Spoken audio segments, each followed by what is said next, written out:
පුතේ ඔයාලට අපි වෙනස් විදිහේ ගානක් පල් ලියන බෝඩ් එකේ 5 x වෙනි බලය ධන 5 x වෙනි බලය ධන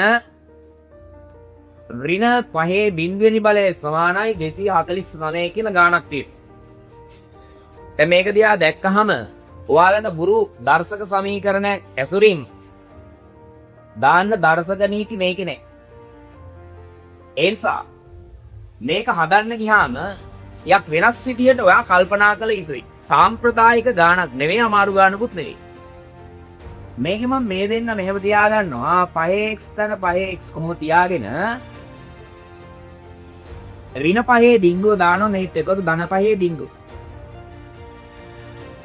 දැන් මේ දෙන්නට 5x වෙනි බලයේ පොදු සාධක ලෙස එළියට ගත්තොත් මෙයා 5x වෙනි බලයෙන් බෙදුවොත් 1යි, මෙයත් 5x වෙනි බලයෙන් බෙදුවොත් 1යි. සමානයි. මේකට 249 ධන ඕනෑම සංඛ්‍යාවක බිංදුවෙනි බලය කියන්නේ 1යි. දැන් 5x වෙනි බලයේ වාරයක් 1 1 එකතු කළොත් 2යි සමානයි 249ට එකක් එකතු කළොත් 250යි. දැන් දෙකේ ඒවා 250ට 125යි. ඒ අනුව 5x වෙනි බලය සමානයි 125යි කියන්නේ 5 තුන්වෙනි බලය. දැන් මෙතන තව කරයක් ලියන්නත් පුළුවන් 125යි 5x සමානයි 125 කියලා කියන්නේ 5 තුන්වෙනි පදය.